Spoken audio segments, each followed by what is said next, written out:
Hello and welcome to NTD News Today. I'm Chris Beers. And I'm Stephanie Cox. We have insights and perspectives on the stories shaping our world. Breaking news, in-depth analysis, and inspiration to power your day. Today we are covering the Senate hearing titled Time Change, Abuse in Foster Care, a Deeper Look. It's hosted by the Subcommittee on Human Rights and the Law, part of the Senate Committee on the Judiciary. The hearing will be presided over by Senator John Ossoff, a Democrat from Virginia. Some of the witnesses include from Georgia, excuse me. Some of the witnesses include Dr. Samantha Saul, a supervisor of Child Sex Trafficking Recovery Services team. That's for the National Center for Missing and Exploited Children.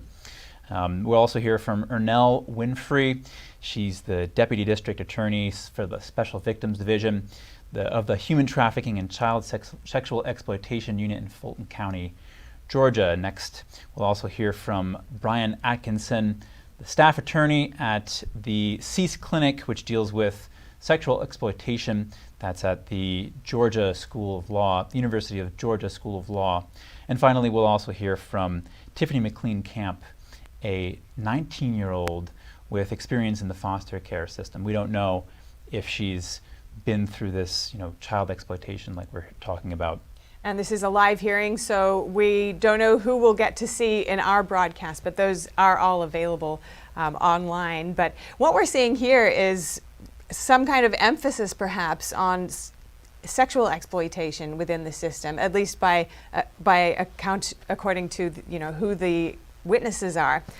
We do know that of the children who've been investigated within the foster care system and found to be maltreated, 7% of those have been found to be subject to sexual abuse. There is a phenomenon of sexual exploitation, even child sex trafficking, intersecting in some way with the foster care system as well, which sounds horrific. That's right. Yeah, the FBI actually found that about 40 or so % of children who've been recovered from the child sex trafficking industry were a part of the foster care system. And in LA, they found that it was something like 80%. Wow, incredible. That was in 2013. And you've got to also take note that a lot of times, understandably, these kids are not just facing one form of maltreatment. It may be sexual abuse or exploitation, but it may also be emotional abuse, psychological abuse, physical abuse, neglect. And there's a phenomenon also reported that within the foster care system, children are given prescription drugs, prescription psychotropics, between 4 and 5% more than children who are not within the foster care system in Medicaid. That's right. We actually had a hearing on this about a week or two ago that dealt with abuse in the foster care system. And we heard from a young woman who was in the foster care system for about 4 years. And during that time, she was overprescribed her medication. She said she had trouble walking and she felt sluggish. Yeah. And that was right. And without much of a network to support her. So there's this phenomenon that we know from previous hearings and reports that are out there, even the agencies themselves admitting that there's, caseworkers are overburdened, their resources are stretched thin, far too thin, and these kids really don't see their caseworkers, in many cases, enough to provide that sense of continuity or care that they're so desperately missing. We also heard from that lady. She was about 19, I believe. So she was out of the system, but she was a great example of one of these other things that's been reported, which is that when kids get aged out of the system, it's a very abrupt end, and there's no continuity of care after that. So they're actually subject to much higher rates of homelessness, psychological issues, and unemployment after they leave the system. So it's really got to be addressed. Right, and you have, children are vulnerable. Teenagers that are freshly out of the foster care system are also vulnerable. Yes, actually, the the children who are most vulnerable to neglect are the youngest, infants and very young children within the foster care system. And also those with developmental disabilities. There's this thing called hoteling. So one of the things they'll be talking about today, in all likelihood, is hoteling, which happens in the Georgia Department of Family and Children's Services, also called DFACS, where I guess about 50 to 70 children are currently housed in DFACS's offices or even hotels, actual hotel rooms. And in many cases, these are children with developmental disabilities or some kind of severe trauma that makes them, I guess some of the foster families just don't want to take them in. Right. And so they're receiving 24/7 care and attention from DFACS employees directly, it sounds like. Okay, and so another issue here is the lack of training that some people have pointed to as an area of concern, is a lack of training both for staff and for foster care parents. That is really something that may need more attention. Sure. Especially in cases like that, I guess. And it's something that can be kind of demoralizing in some cases. The working in these in this field, these social workers aren't always paid the most. Yeah.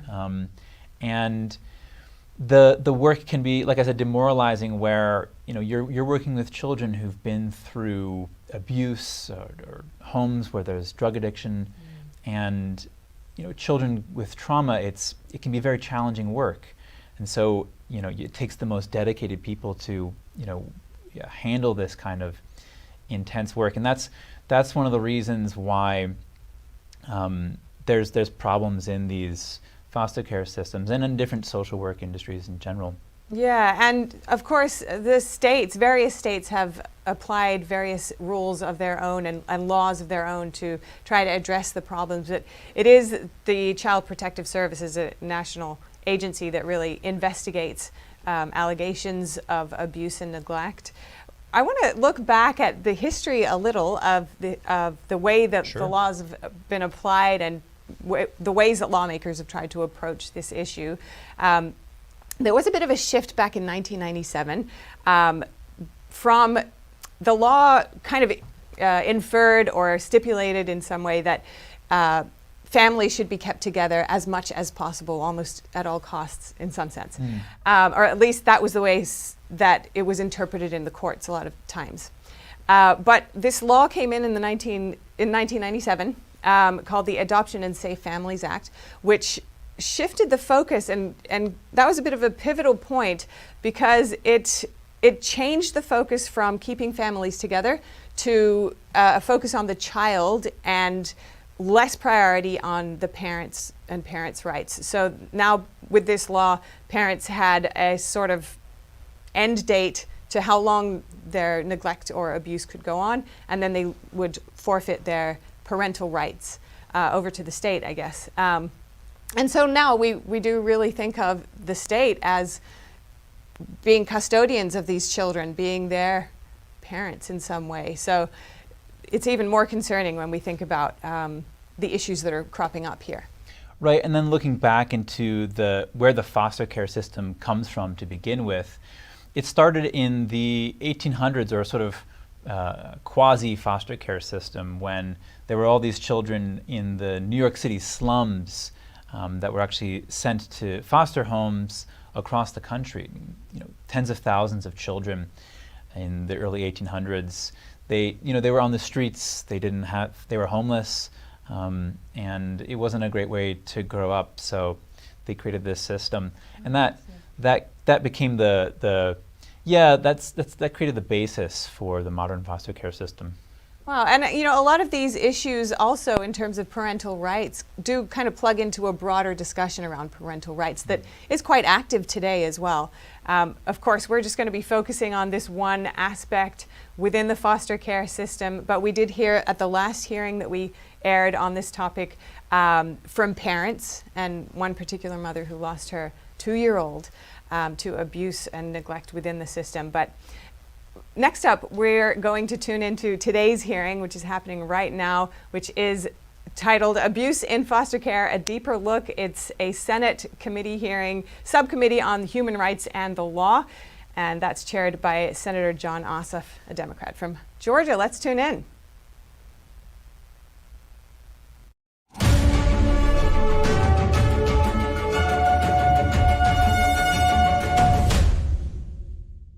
Shenyun Creations, the streaming platform from Shenyun, featuring world-class dance, past programs, and all original music.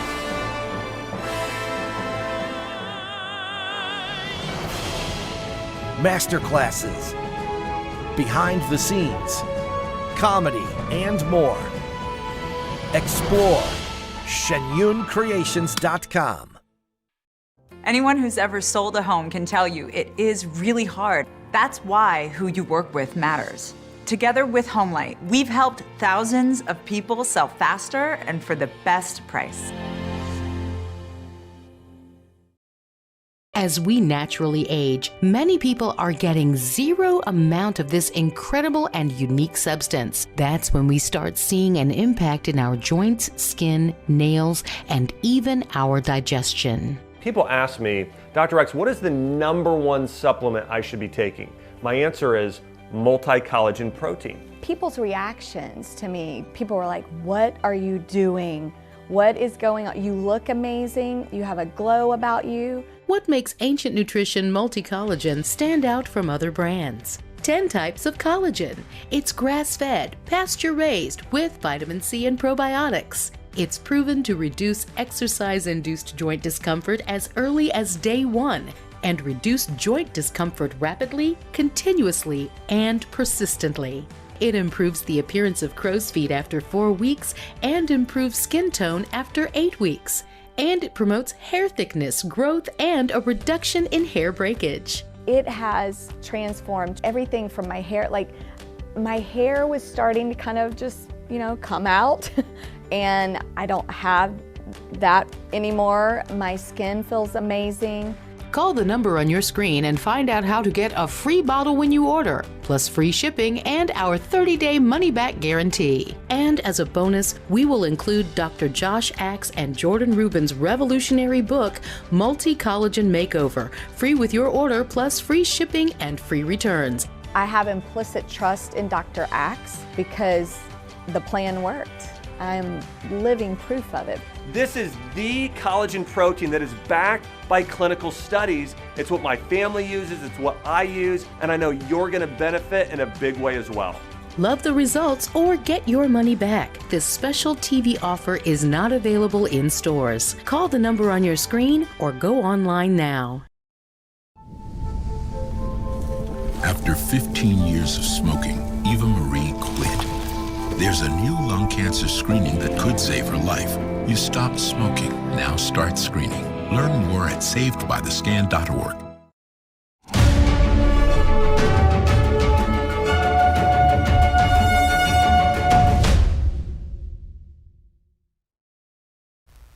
Welcome back. We are tuned in to the Senate hearing titled Time Change, Abuse in Foster Care, a Deeper Look. We're actually waiting for the hearing to start.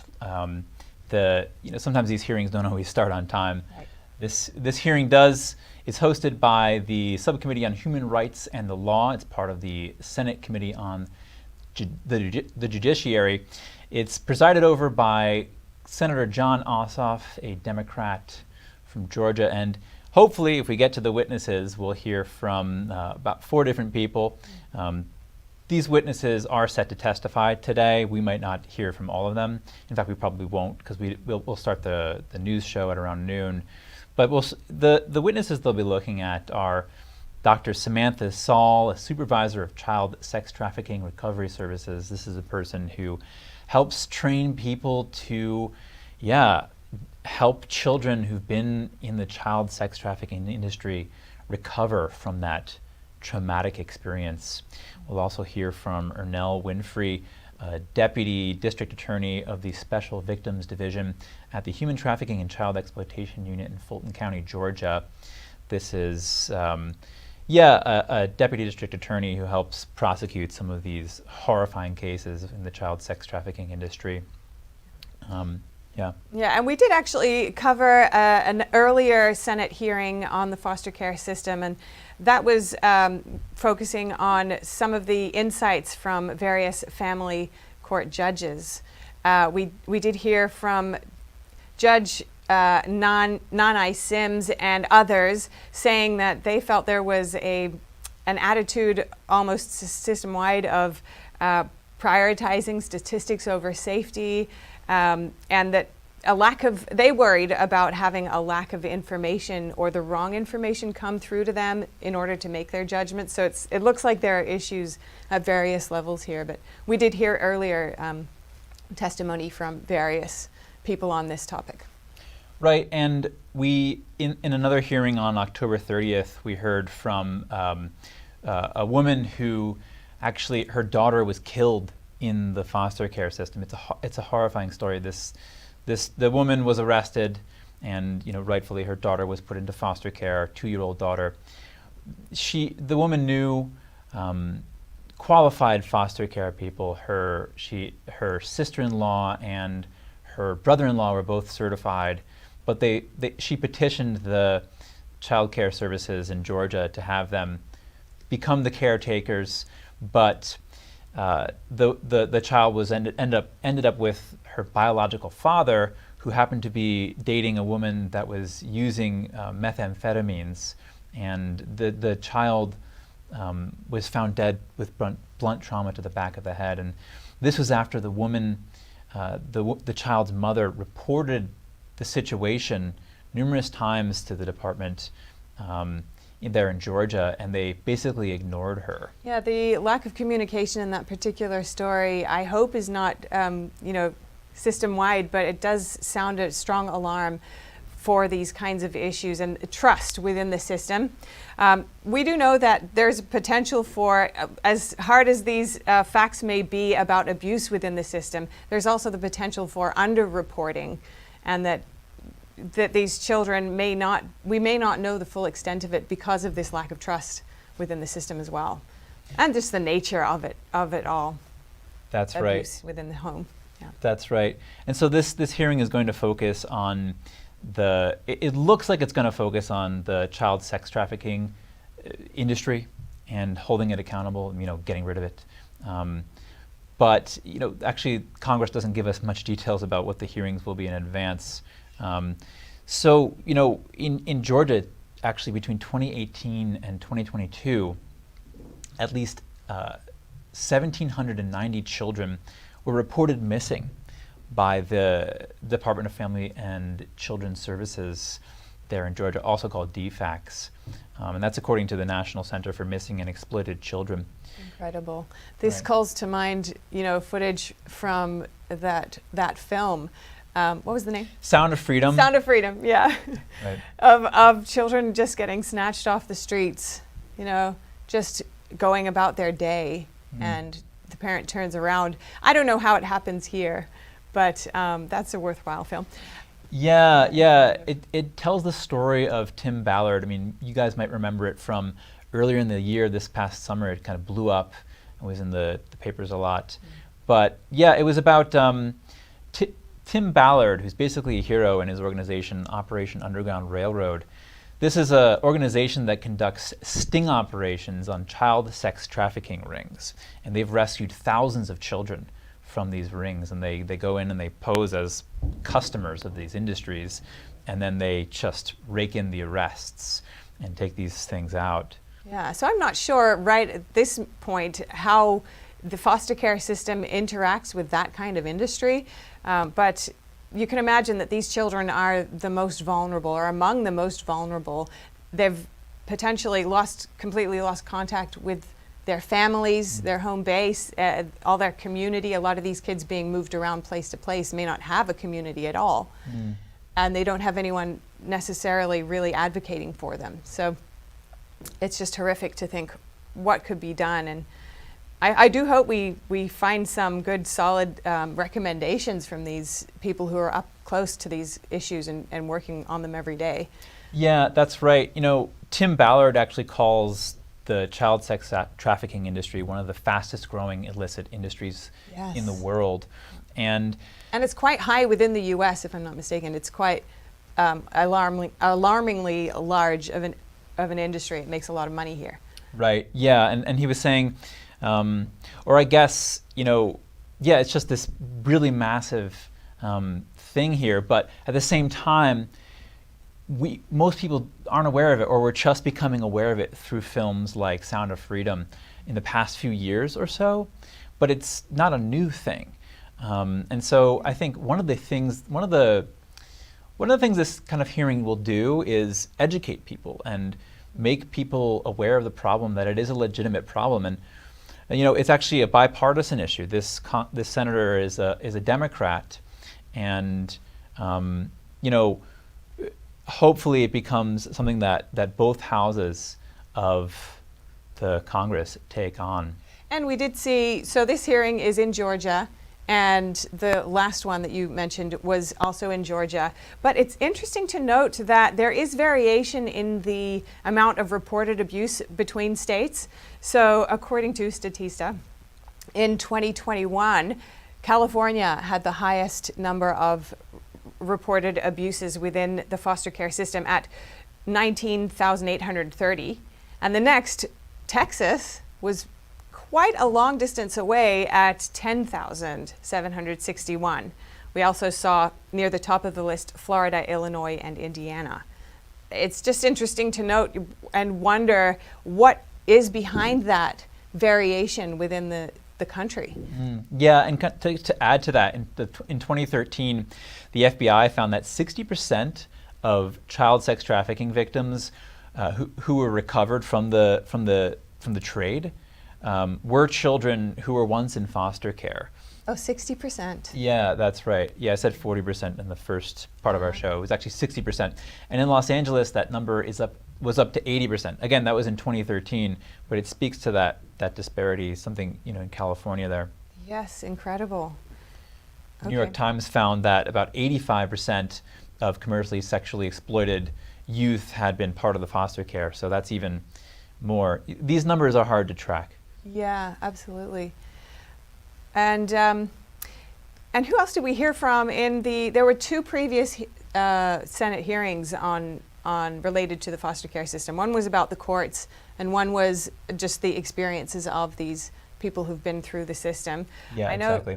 Yeah, you mentioned about children who have perhaps mental disabilities or other types of disabilities and how they're treated within the system. I know in one of the previous hearings we heard about how there was real resistance within the system, pushing back, asking not to take those people. There was, as they were told, there was just not enough resources, but also asking if they could just detain them. As the judge who spoke termed it, like lock them up. Yeah. And she asked if we can. They were talking about putting certain foster children who weren't being taken into homes into prisons. Actual prisons? Yeah. Oh, okay. To hold them. That was a proposal in Georgia that didn't go through, but it just speaks to, I guess, the desperation of their system there. Yeah, that particular judge was quite incensed, understandably, by her hearing that request. But that's right. And we'll continue our coverage on the Senate hearing titled Time Change, Abuse in the Foster Care System, a deeper look after the break.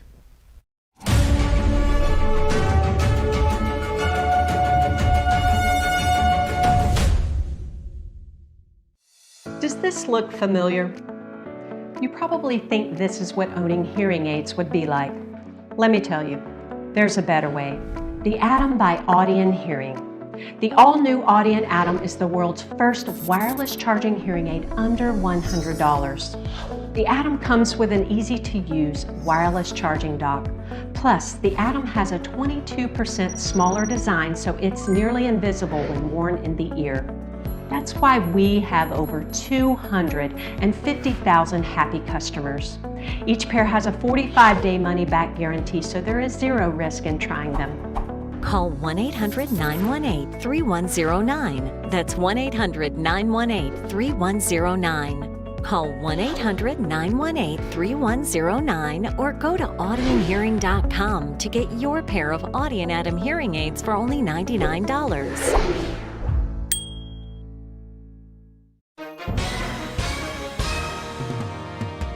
If you've been injured in an accident that's not your fault and you don't have an attorney, listen up. We have legal professionals standing by to tell you what your case is potentially worth. Hello, I'm Gina, along with spokesperson Rob. Rob, tell the folks at home who should be calling right now. Well, just like you said, Gina, anyone who's been injured in an accident that was not your fault, you don't have an attorney, give us a call right now, and we're going to let you know what your case is potentially worth. Thanks, Rob. So what kind of calls have we been seeing today? Well, Gina, we're getting calls from all types of accidents today. Work accidents, slip and falls, truck accidents, and most commonly, car accidents. So if you were injured in an accident that was not your fault, you don't have an attorney, take that first step, pick up that phone and give us a call. We're going to answer your questions and we'll let you know how much money you can get for your accident. Thanks, Rob.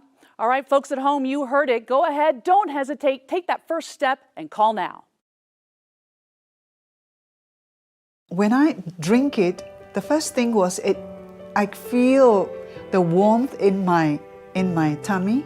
It's kind of like gently radiating out, a kind of a very comforting warmth. And it was really good, actually. I felt much better. I did feel, actually, an effect. And I find that it is actually better when I take it regularly. It's actually steamed and dried 9 times. And so it's really, the essence is really extracted. Then the second time I tried it really like on an empty stomach and just 2 teaspoons of it and over a few times. And wow, that was a big difference because suddenly I could feel, wow, I was very good energized. I didn't have to eat. I could work outside in the garden for a couple of hours and I still felt very well. And I was impressed by that. So I think it's a good product.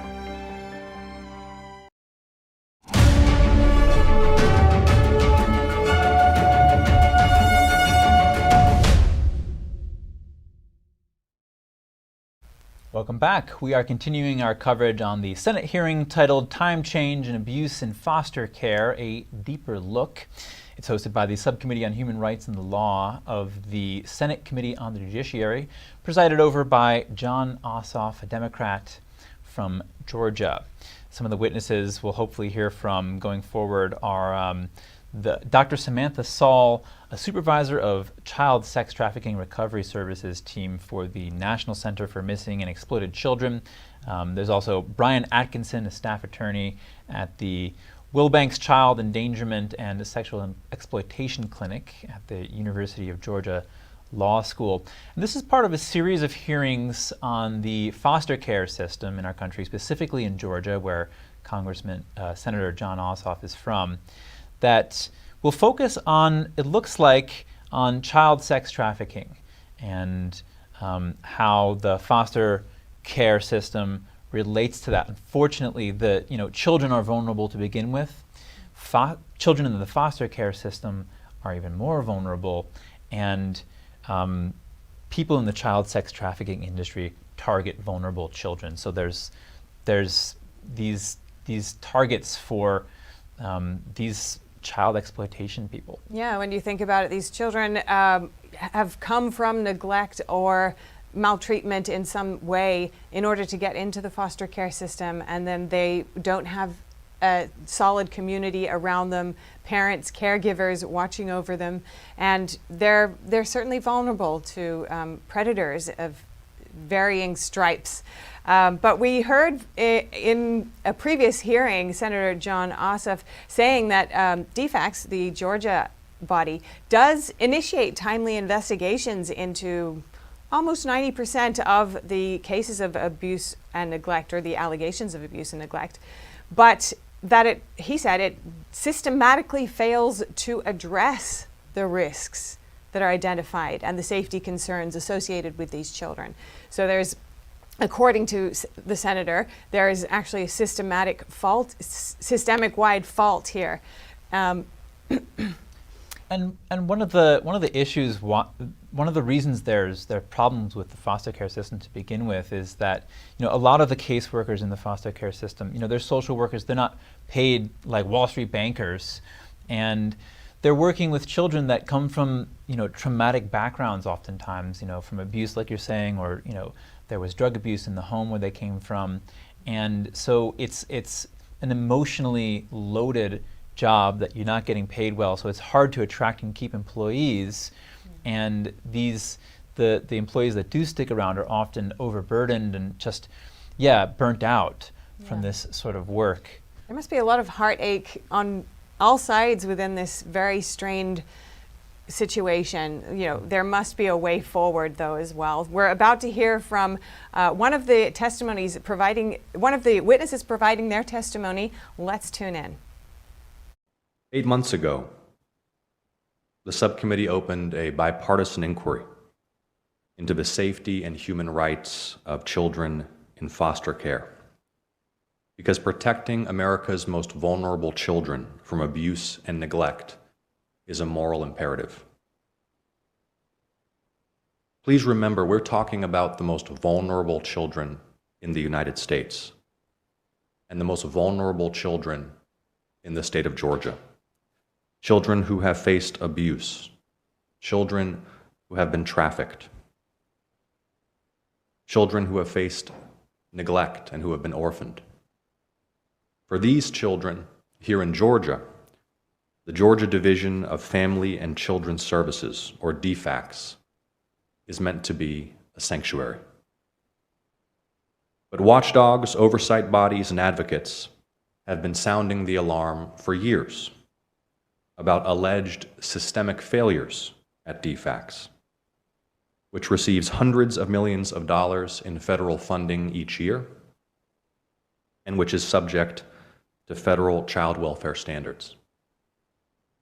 According to the Georgia Office of a Child Advocate, or OCA, in 2021, DFACS received reports of failures directly from several local child advocacy centers and from the statewide organization Child Advocacy Centers of Georgia. OCA characterized these reports as evidence of, quote, systemic threats to children who are victims of physical and sexual abuse. The following year, in 2022, OCA issued their own report outlining 15 breakdowns within DFACS, and OCA described them as, quote, systemic, and reported that in all cases they reviewed to produce their investigation, quote, DFACS failed to take adequate steps to respond to allegations of physical and sexual abuse. They went on to say that OCA itself encountered those same systemic failures, quote, consistently throughout the state through OCA's day-to-day investigative work. In response to this OCA investigation, Georgia DFACS denied OCA's findings. OCA stood by its report. These allegations of widespread failures that leave Georgia's foster children vulnerable to abuse and neglect demand investigation. And Georgia, as a case study informing our subcommittee's inquiry, will yield crucial insights about threats to the health and safety of foster children nationwide. To date, the subcommittee has interviewed over 100 witnesses and sources and has reviewed thousands of pages of records. The subcommittee has already held 2 hearings where we have heard from former foster youth, from a Georgia mother whose child was murdered after being placed with unfit caregivers, from experts and practitioners in child welfare law, and from juvenile court judges who interact with children in Georgia's foster care system and with Georgia DFACS. In between those hearings, we also discussed analysis conducted by the Center for Missing and Exploited Children, or NCMEC, which found that 1,790 children in DFACS care were reported missing to NCMEC between 2018 and 2022. As a reminder, the federal Preventing Sex Trafficking and Strengthening Families Act signed into law in 2014, requires state agencies to report a missing child to both law enforcement and to NCMEC within 24 hours of receiving information about a missing child under their care. NCMEC was designated by Congress to serve as the national clearinghouse on issues relating to missing and exploited children. NCMEC is funded partially by a mandatory federal grant from the Department of Justice and serves as a reporting and case management center for issues related to the prevention of and recovery from child victimization. Our investigation continues today with a third public hearing. We will hear from and about children subjected to the worst forms of abuse, including sex trafficking, exploitation, and sexual abuse. We are tuned in to the Senate hearing titled Time Change, Abuse in Foster Care, a Deeper Look. It's hosted by the Subcommittee on Human Rights and the Law, part of the Senate Committee on the Judiciary, and presided over by Senator Jon Ossoff, a Democrat from Georgia. That's who we just heard from moments ago. He was talking about these children in the foster care system and what they experience in the worst case scenarios. He talked about abuse, neglect. These are orphaned children, and some of them end up being trafficked, and in some cases even sexually exploited in the child sex trafficking industry. And when you think about how vulnerable they are, it really does make sense. This is a bipartisan issue, of course, but Senator Jon Ossoff, I thought, said it well, is that we have a moral imperative to figure out how to care for these children the best way possible. And if you think about the statistics he just raised about how many children are missing, how many children we know have gone into or experienced the sex trade through foster care, it's quite alarming. It's quite awful. Right. He said 1,790 at least were reported missing in the Georgia DFACS system between 2018 and 2022. That's according to the National Center for Missing and Exploited Children. And the DFACS, just to clarify, is Georgia's Department of Children and Family Services. Basically, their family services department. And something else we're looking at here that Ossoff pointed to is the response of DFACS to allegations made by OCA, this watchdog body that he mentioned, about systemic threats, and the fact that when those reports were made in 2022, DFACS responded with denial. And so we're needing to look really at what's behind, lift up the hood and just see what's going on here with this. We need more accountability, of course, but hopefully this is a start. Right, and these kinds of hearings, expose things. They like you said, lift the lid, and lead to legislation that can make a difference. Now, this hearing is focusing on experts from Georgia, as well as a young woman who went through the foster care system in Georgia, but this is a national issue. Absolutely. As I mentioned earlier, the cases of reportedly the highest number of abused children in the foster care system were within California, but it spread all over.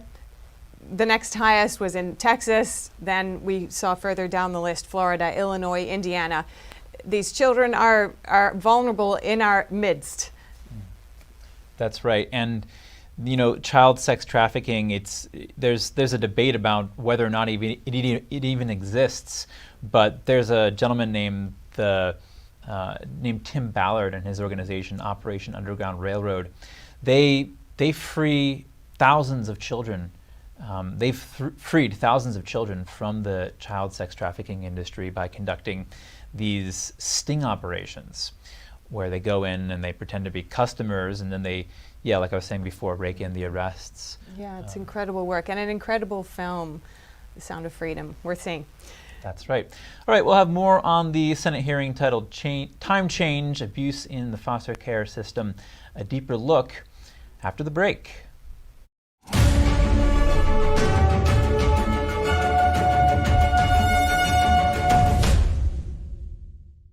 Anyone who's ever sold a home can tell you it is really hard. That's why who you work with matters. Together with HomeLight, we've helped thousands of people sell faster and for the best price. Did you know African elephants could become extinct in our lifetime? In fact, more than 90% are already gone. If we don't act now, they will disappear forever. But we can't do it alone, because when it comes to saving elephants, it's you plus IFAW, the International Fund for Animal Welfare. You plus IFAW together can help stop poaching, protect habitats, and save thousands of elephants. Call or go online right now to join IFAW.org and give $19 a month, only 63 cents a day. You can save elephants and the places they call home. Together, we can fund rangers to stop poachers in their tracks, protect the land elephants need to roam and survive, and provide loving care for those who have been orphaned so they can one day be released back into the wild. But the only way we can do this life-saving work is with you plus IFAW. So call or go online with your gift right now. With the monthly support of people just like you, elephants like Moses are alive and thriving today. It takes years of hard work from dedicated teams so orphaned elephants can learn the skills they need to survive in the wild. So please, call now or go online with your monthly gift. You can help provide the urgent care elephants need so this generation won't be the last. And when you use your credit card, you'll get this exclusive membership kit, including your very own IFAW t-shirt to show it's you plus IFAW standing together to help rescue and care for these majestic creatures. The danger for elephants is more urgent than ever before. That's why we need you. It's going to take all of us to help save elephants before they disappear forever. So please, call right away or go to joinifaw.org with your monthly gift, because together, you plus IFAW can save lives.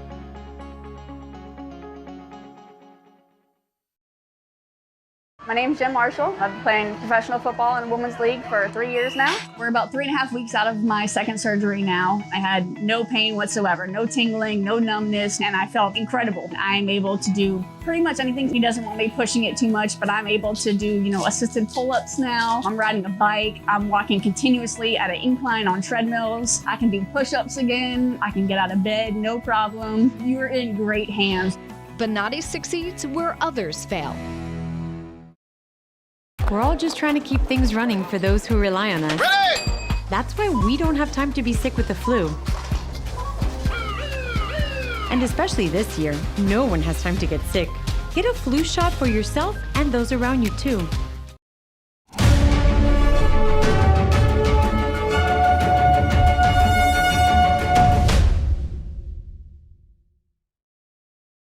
Thank you for staying with us. We are tuned into a Senate hearing on abuse in the foster care system. It's hosted by the Subcommittee on Human Rights and the Law, part of the Senate Committee on the Judiciary, presided over by Jon Ossoff, a Democrat from Georgia.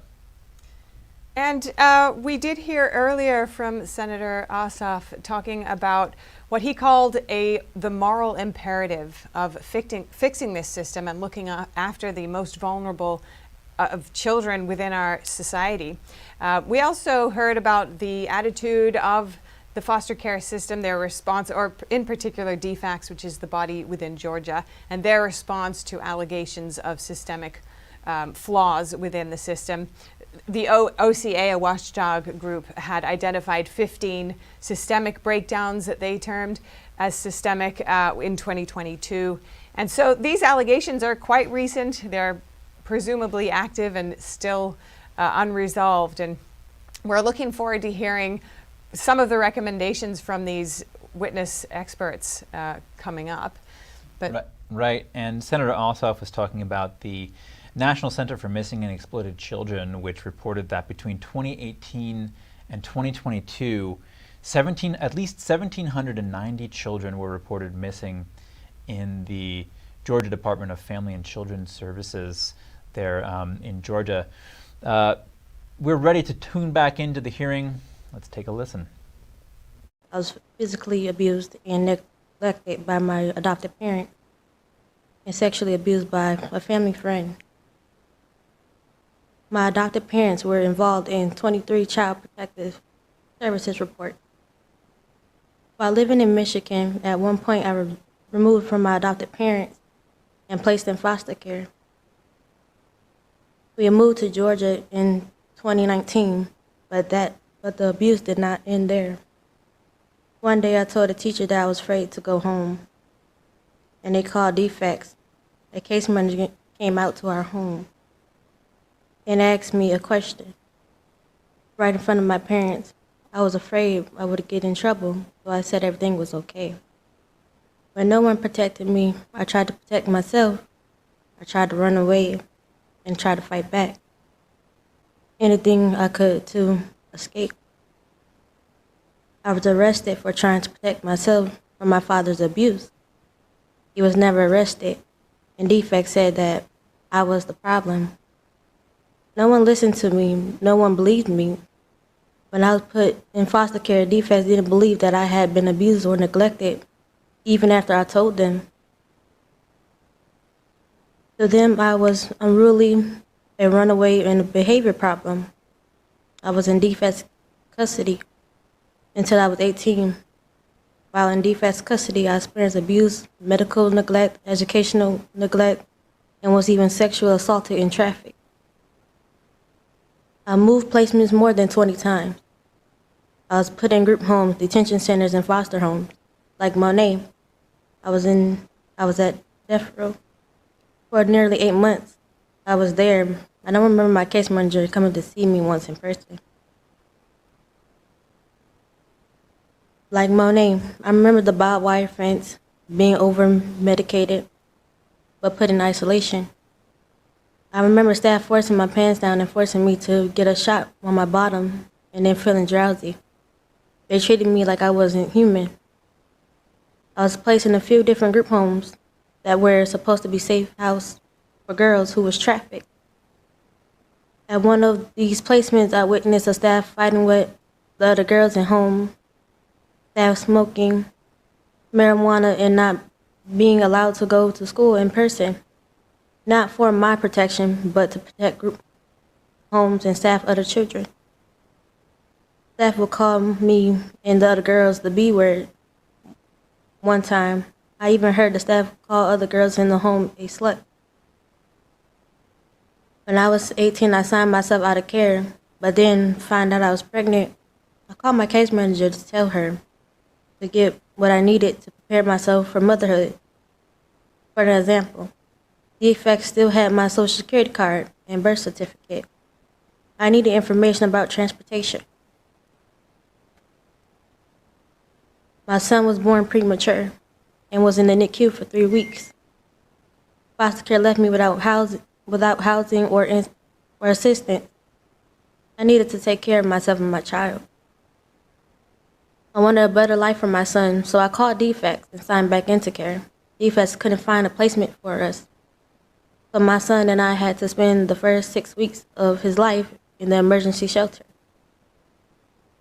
Then I was placed in a group home for teen moms. A staff member falsely accused me for neglecting my son, and defects took him from me for a month.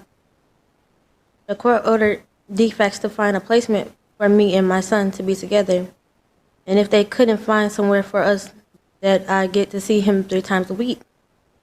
But I didn't get to see him 3 times a week, and we weren't placed together for a month. 3 bonds was broken. The bond between a mother and their child, the bond we were building for the first 3 months of his life while I was breastfeeding, the bond created through skin to skin and other interactions important for his development.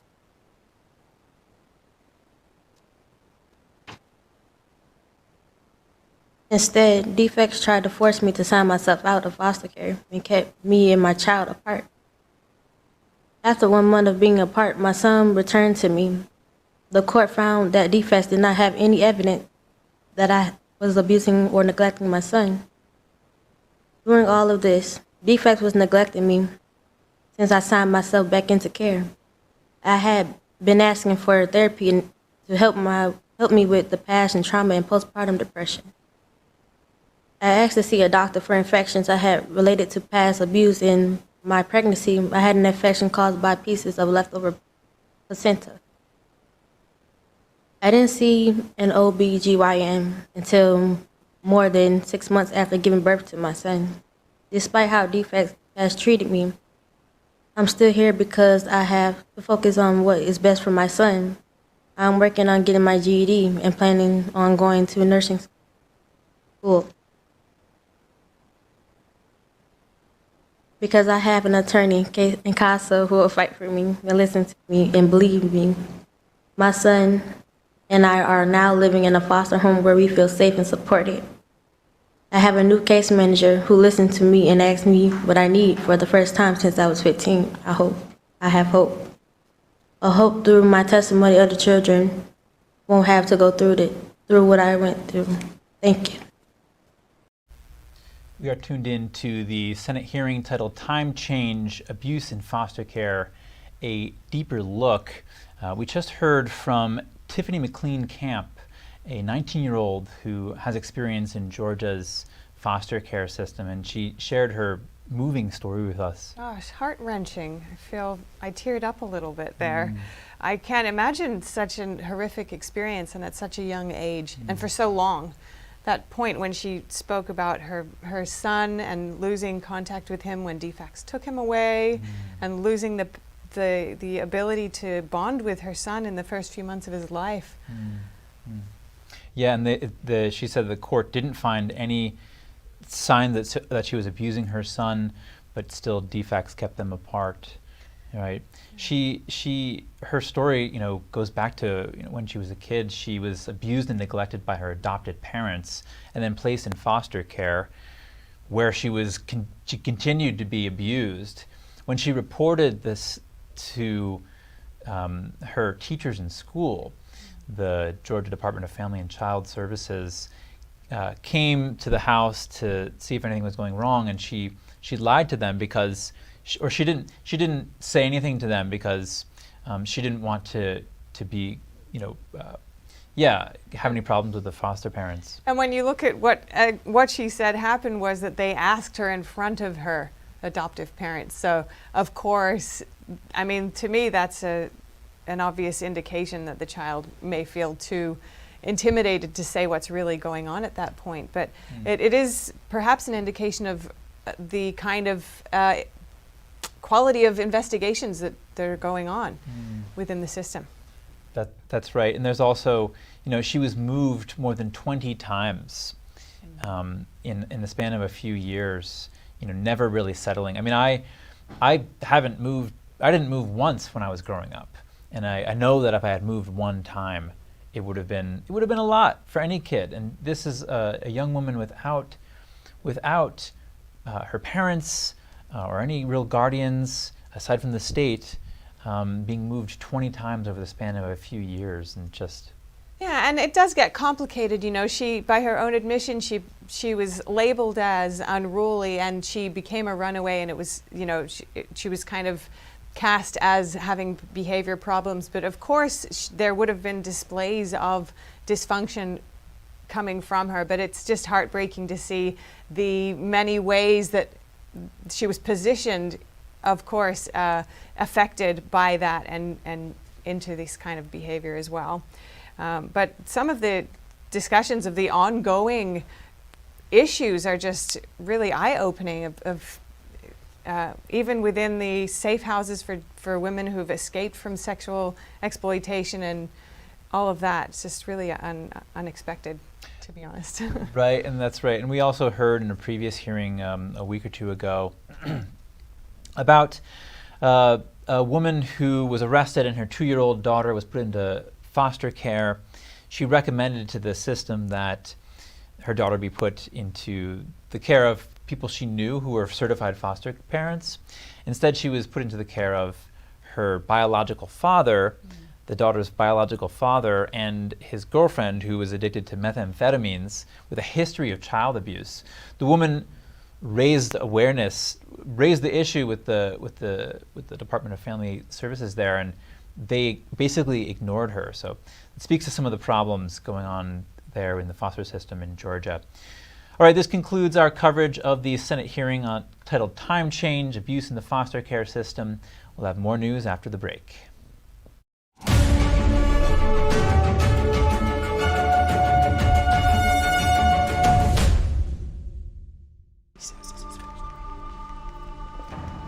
I'd like to say this is the first time, but there have been others. How many? Who can keep track? You think this is a joke? Darling, we need answers, and you're gonna give them to us. Tell us again. My car broke down. I brought it here. I got stuck paying an expensive repair bill. So it's true. How much, darling? $2,300. $2,300. Well, what was I supposed to do?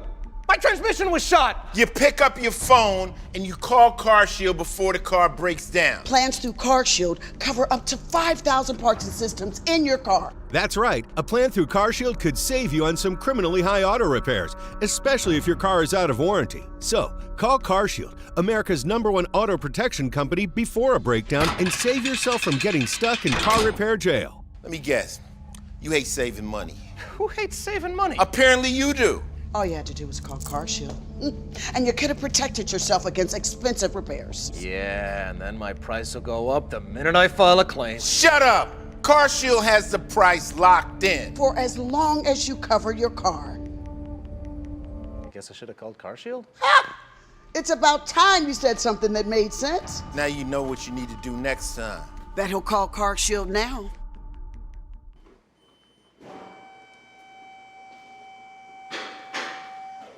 So can I go? Or Don't get handcuffed paying expensive auto repairs. Call now and get the CarShield guarantee. Your price will never go up and your coverage will never go down as long as you cover your car. In just minutes, you could have a plan that covers up to 5,000 parts and systems in your car. Don't wait until it's too late. Get CarShield's best coverage yet. Call 800-965-0729. 800-965-0729. 800-965-0729. It's a painting that is peaceful. There's a lot of beauty in it. And you forget about whatever you might be worried about.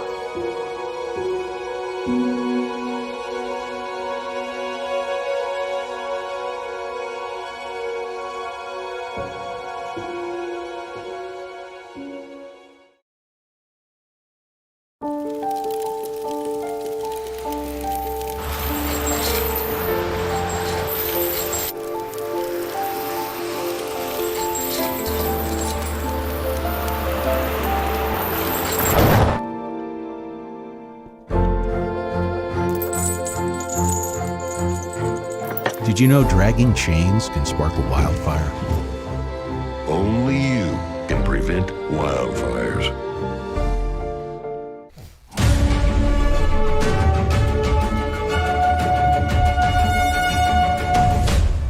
Former President Trump on the witness stand in his New York civil fraud trial. What did Trump say about the case, and was he involved in company decisions? New evidence against Hamas. Israel's military is publishing footage showing where Hamas placed its command center and where they fire rockets from, hoping Israel won't fire back. A shocking study, sensitive personal data of U.S. service members is being sold online. What's out there, and why a lawmaker says it's a huge security vulnerability. Ukraine is dealing with rumors of an alleged stalemate in its war against Russia. This comes as Russia tests nuclear-capable weapons. Ties warming between China and Australia. Australia's Prime Minister meets with Chinese leader Xi Jinping. What did they say about the future?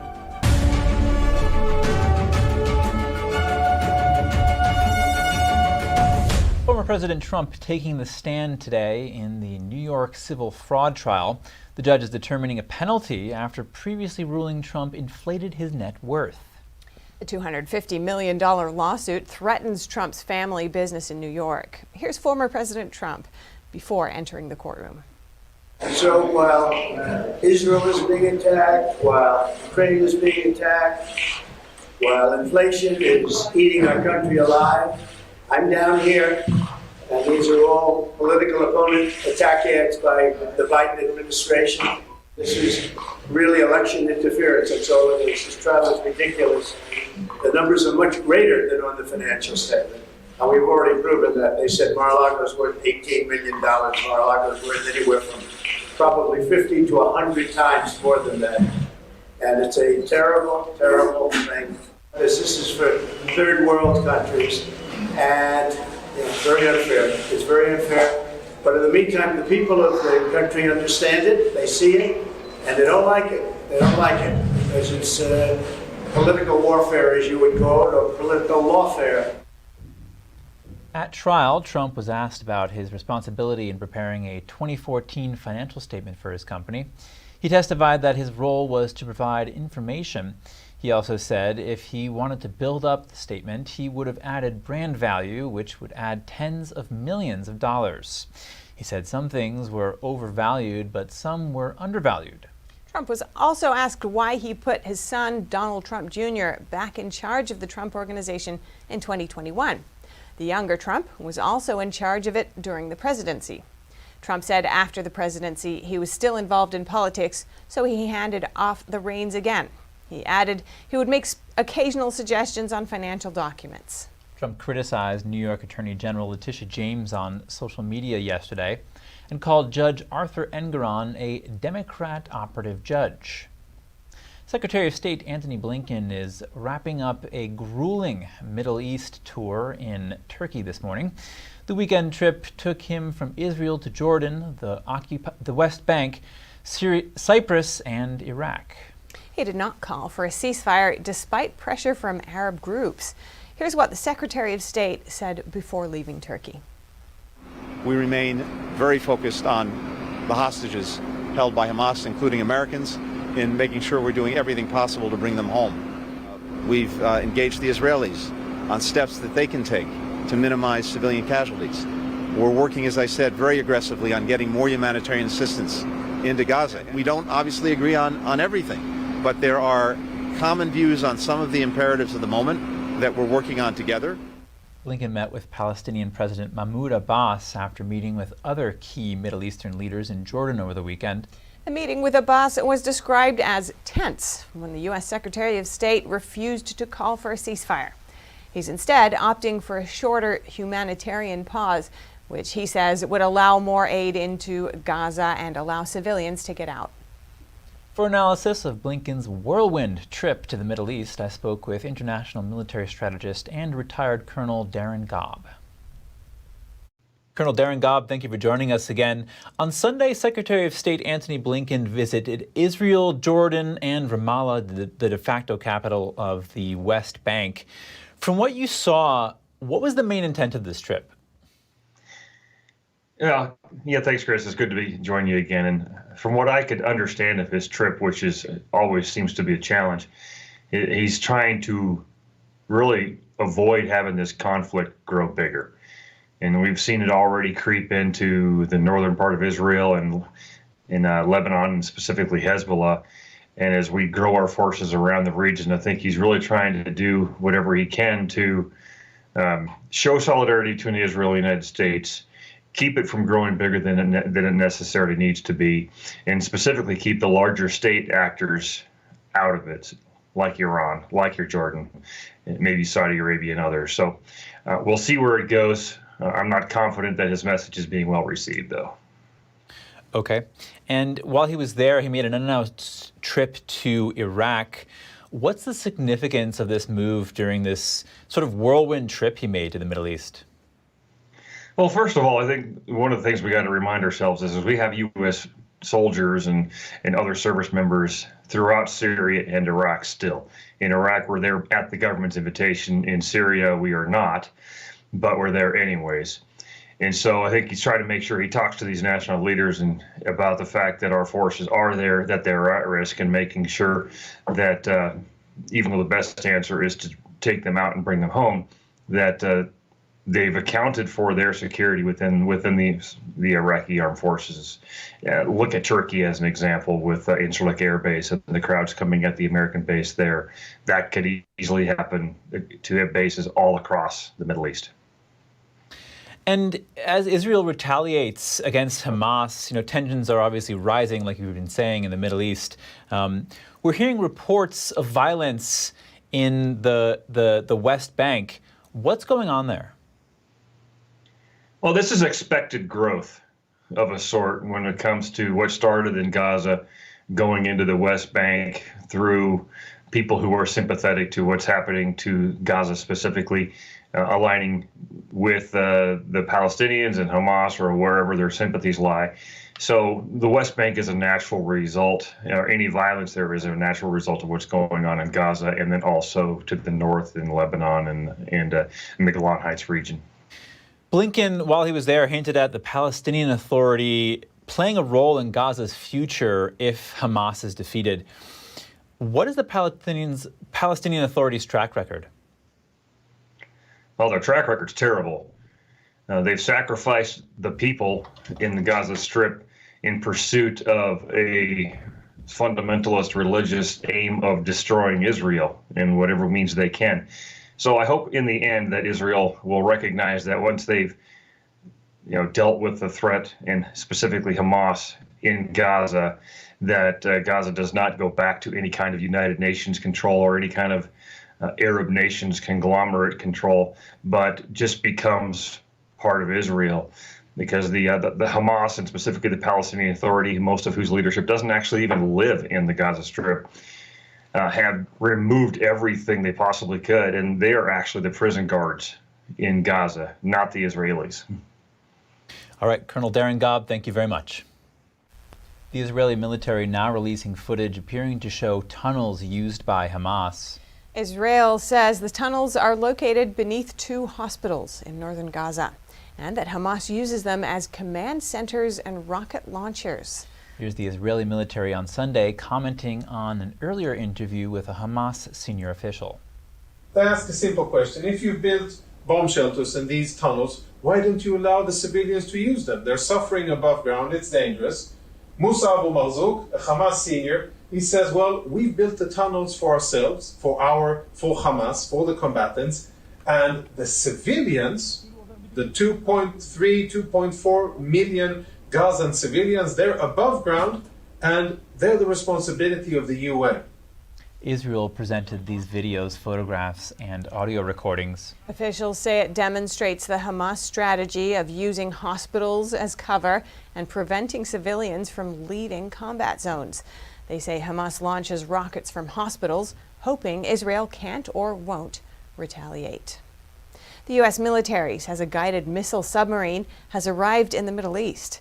Central Command shared this picture, which appears to show the sub in the Suez Canal, northeast of Cairo.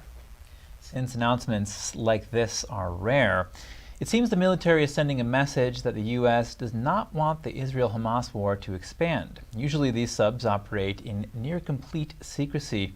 This one joins 2 U.S. carrier strike groups and an amphibious ready group already in the area.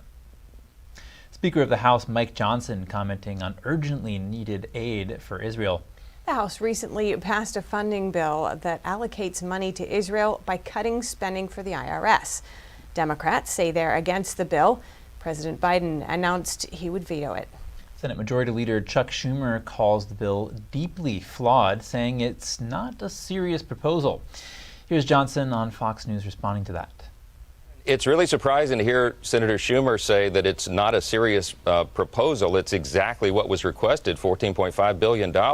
What they don't like is that in the House, we're trying to be good stewards of the taxpayers' resources. We offset that spending. Instead of printing new dollars or borrowing it from another nation to send over to fulfill our obligations and help our ally, we want to pay for it. What a concept. The White House and Senate Democrats have insisted on linking Israel and Ukraine aid. House Republicans staunchly oppose the idea of funding both countries together. The Senate is already working on a bill of its own. That bill would secure funding for both Israel and Ukraine, as opposed to the House bill, which only funds Israel and cuts IRS spending.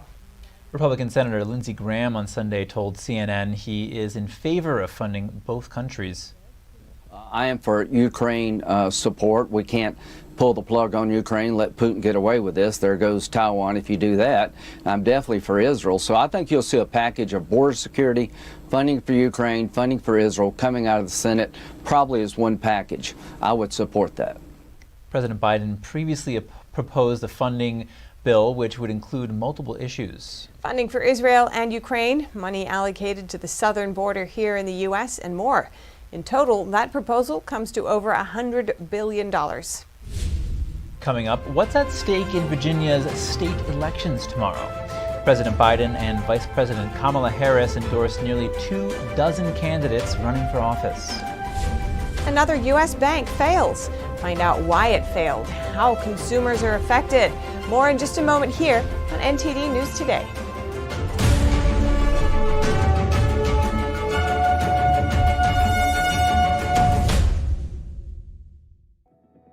Do you feel the bills getting higher and higher every time you check out at the supermarket?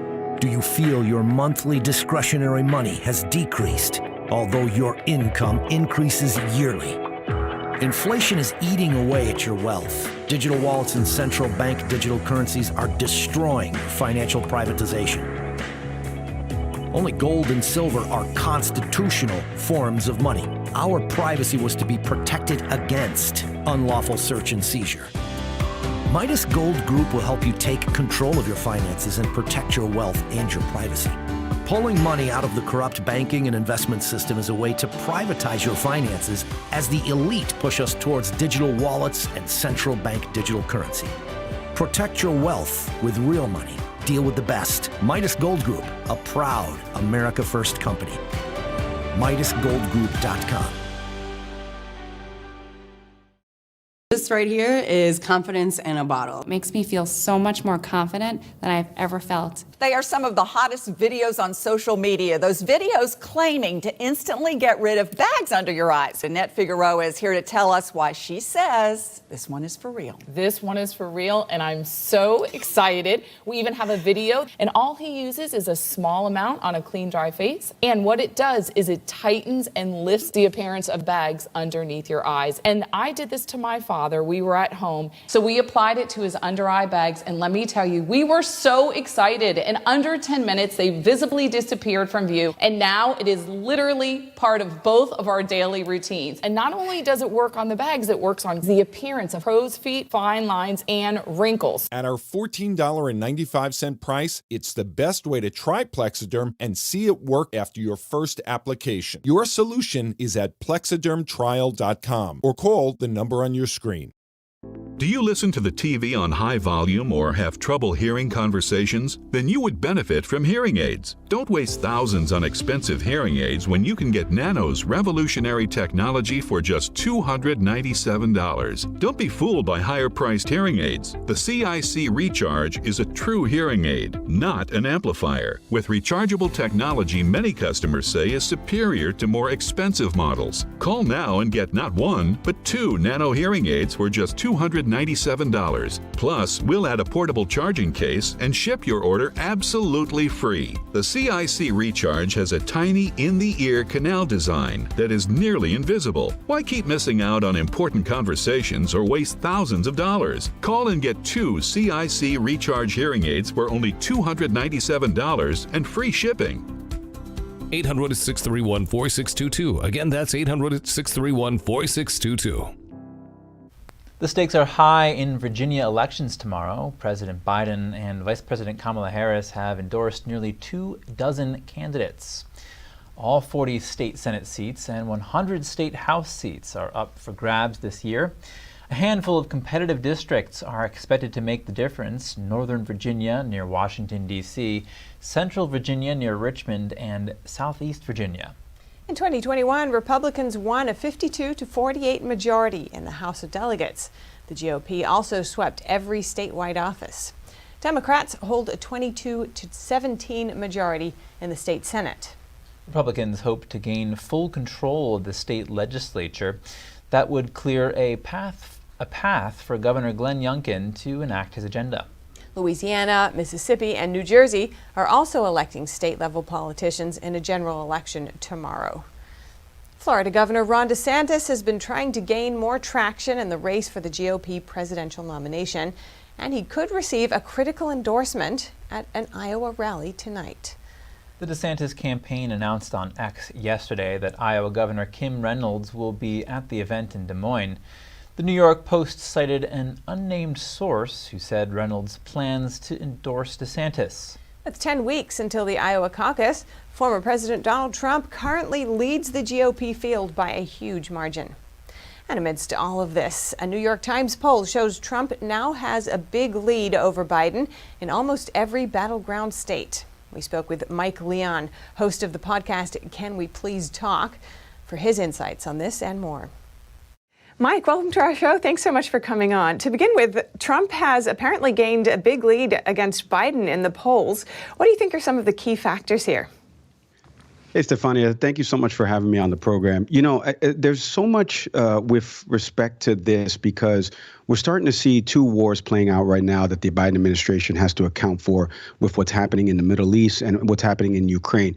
A new Speaker of the House right now that obviously President Trump likes and has backed, right? And so I think there are a lot of issues that are playing out that are leading to this in terms of the polls. You know, we've had a few Republican strategists on our program over at Can We Please Talk, and all of them have said similar things with respect to the messaging aspect part of this, right? The former President Trump is out there saying, and he just said it here at an event in Florida in Kissimmee, that, hey, there was no wars under my administration. We didn't have anything of this nature. Now, obviously, pandemic outside of it, but other than that, we didn't have any foreign conflicts. And that is true, you know, fortunately for him. And so he's running against that right now. President Biden has so many things that are popping up foreign policy-wise that are starting to come back home to roost for him, unfortunately.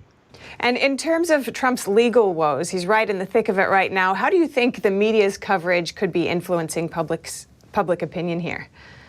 Well, you know, that's a great question because it's some of the things that we've dissected on the show. We've had so many former DOJ officials, so many former prosecutors and defense attorneys kind of talking about the legalities of this and where this will net out. I saw former Governor Asa Hutchinson say something at that same event about he thinks that the former president, before you even start voting in the Florida primary, could already be found guilty of some of these charges. So the question now becomes, as these polls continue to come out from a national perspective and as we get closer to Iowa in January, the question will be, are voters going to be swayed by seeing the former president in court? That's one. Two, actually being found guilty by a jury of his peers of some of these crimes. Now, so far, according to the polling in the Republican primary, if you look at Morning Consult or any other polling agency, all of them have former President Trump up by at least, 35, 40 percentage points. So it hasn't really swayed Republican primary voters. On the national level, that New York Times poll is really alarming. And even as I'm watching CNN in the background here, you can tell that there's a little bit of worry about how that national poll is translating to independents and moderates across the Democratic base, because that is going to be the big key right now. Former President Trump, the charges, sometimes it seems to folks, are a little bit politicized, especially the New York one, but it hasn't really translated into the losing support. Will it translate once an actual charge, he's found guilty of something like that? We're going to wait and find out. But so far, it's been working in his favor. Right. And you mentioned the primaries. We're still in that process. And recently, in the headlines, we've seen the conflict between DeSantis and Trump having their turf war. What kind of implications could that have on the Republican Party and on the election, do you think?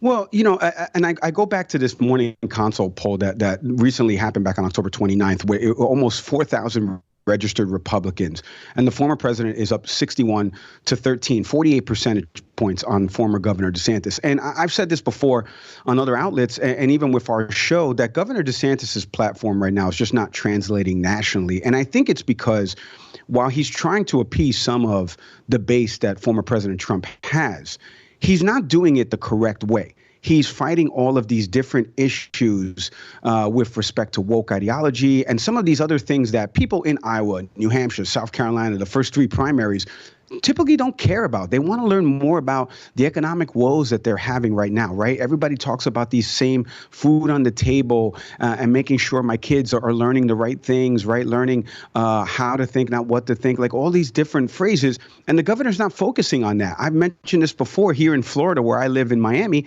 The governor has increased teacher pay, where teacher pay is really competitive in the state, but it's something that he doesn't mention from a messaging standpoint. And I think former President Trump right now is resting on the stuff that he did during his administration, which is no new wars, right? We're not fighting any conflicts. And so he's using that message against President Biden.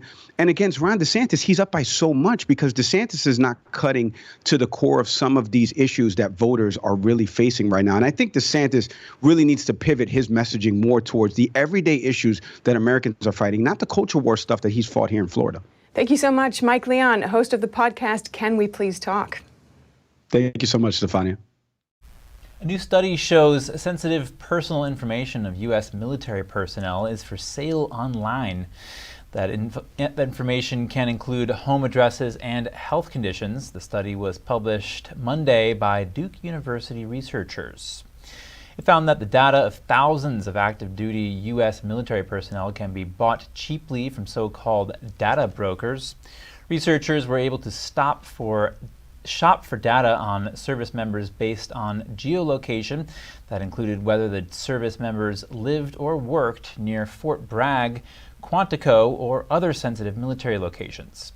The data could be bought for as little as 12 cents a service member, and there were no background checks on purchasers.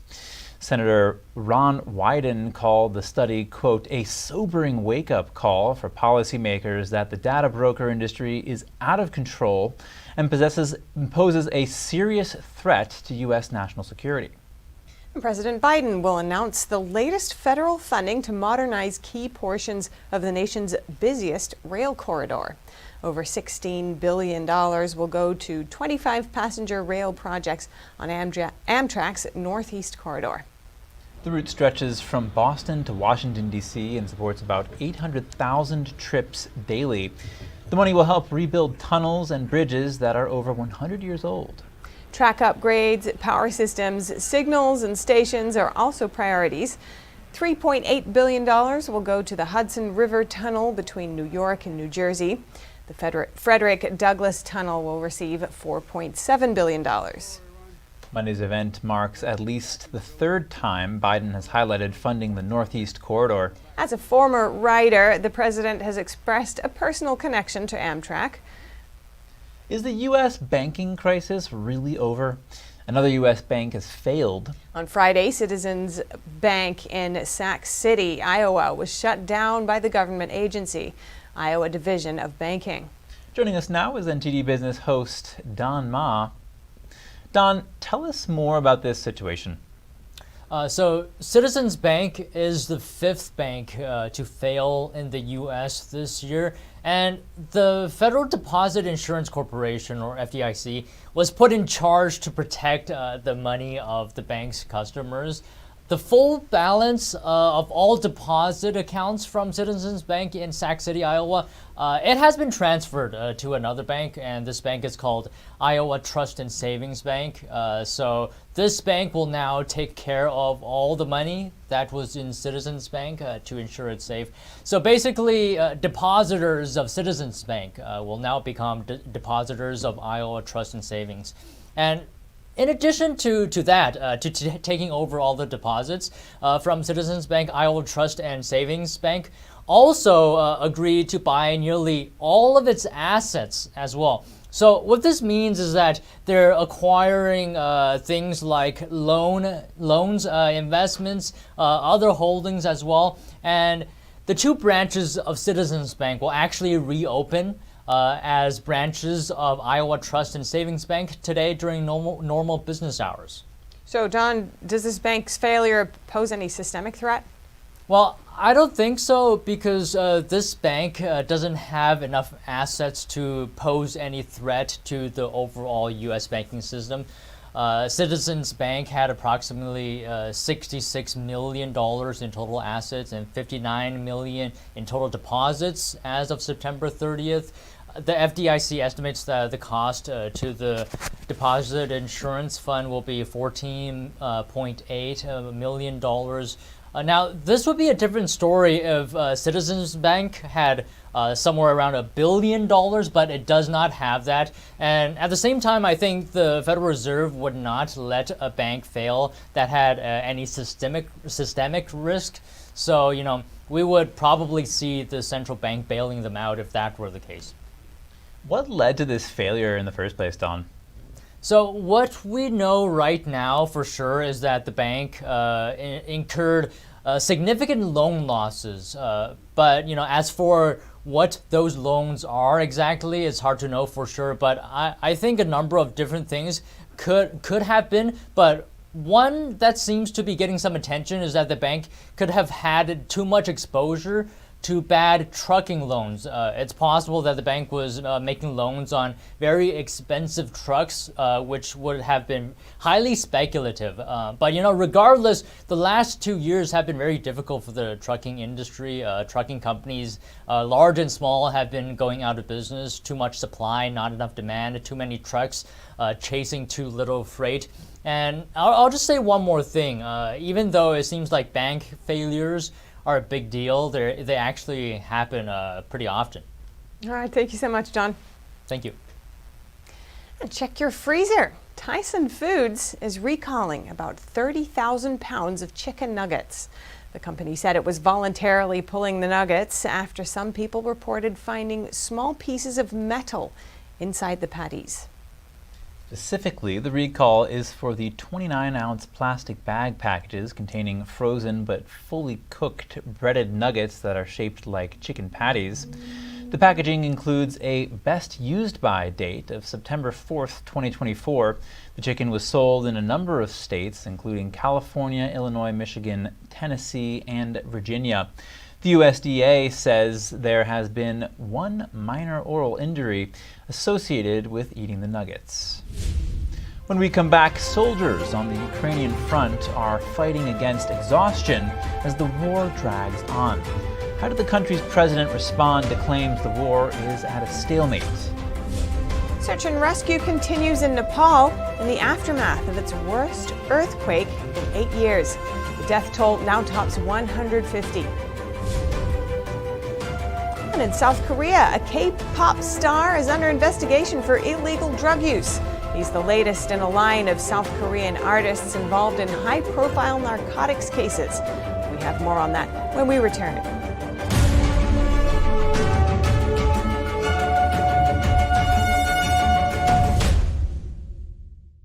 Anyone who's ever sold a home will tell you it's really hard. And it's one of the biggest financial decisions you'll ever make. That's why who you work with matters. Together with HomeLight, we take care of every detail.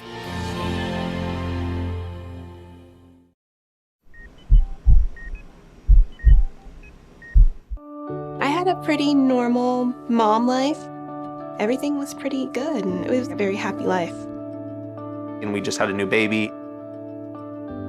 And then all of a sudden, within a day or two, she's on life support and fighting for her life.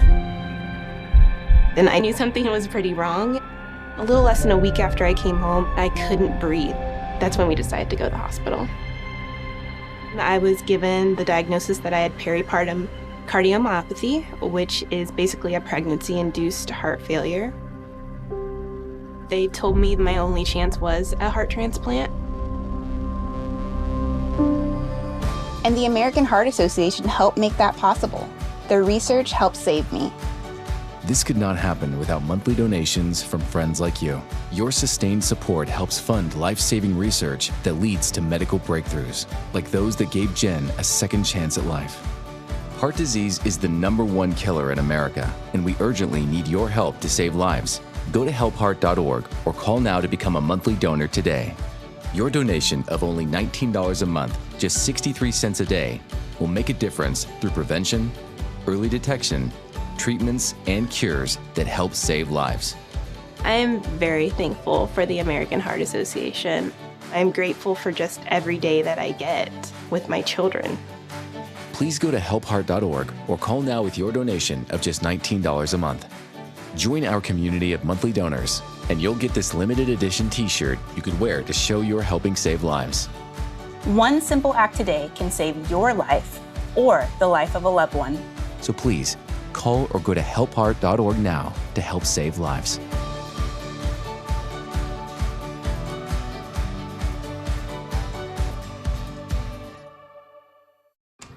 Adopting you was the best decision in our life. And I am so proud to call you my son.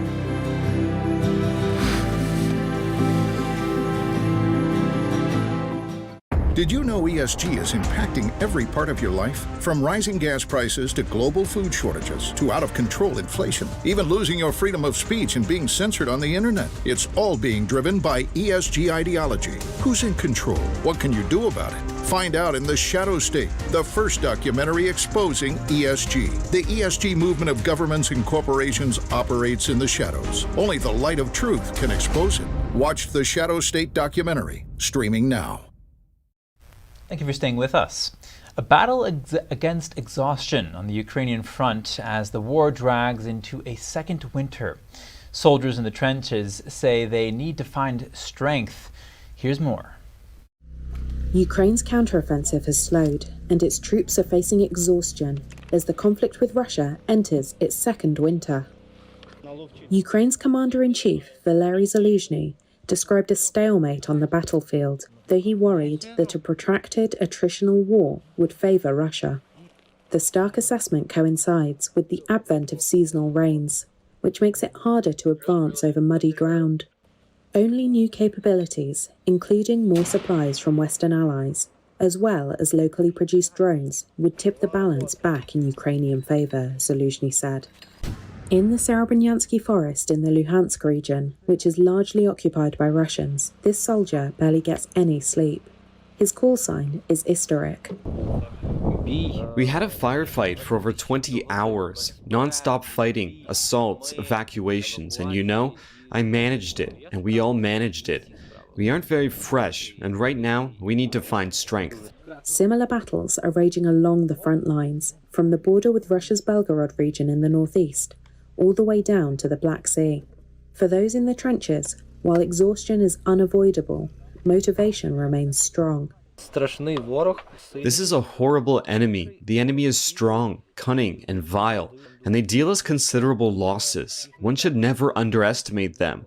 If they will be or already have been provided with 1 million shells, this will drastically influence the situation in terms of losses. Would they be able to advance with that number of shells?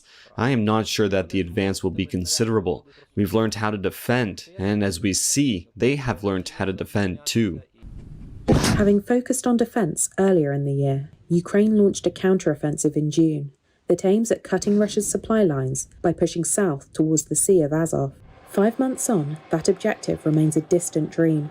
Ukrainian forces are about 50 miles from the coast, and Russian defences have largely held firm. Russia, meanwhile, has kept up its bombardment of Ukraine, using drones and missiles.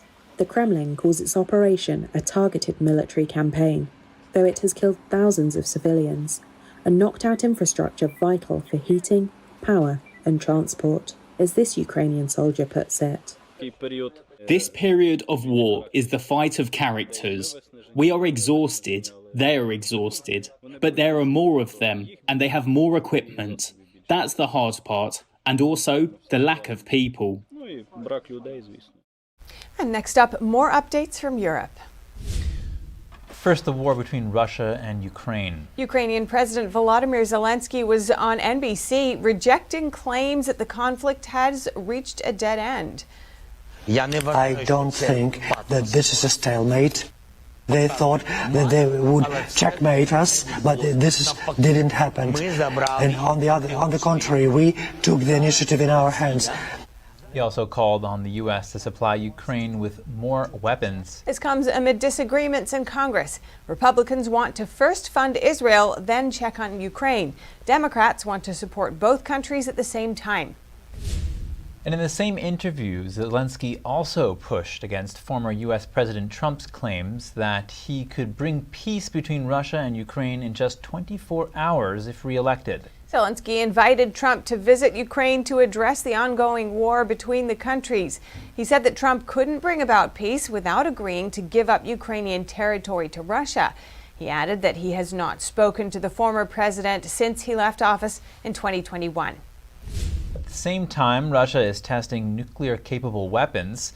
This comes just days after Putin withdrew from an international treaty that bans live nuclear tests. Russia launched a nuclear-capable ballistic missile. The country used its newest submarine for that. The test was launched in the White Sea. That's the European side of the Arctic coast. The missile hit its target thousands of miles away in Kamchatka, which is closer to Alaska.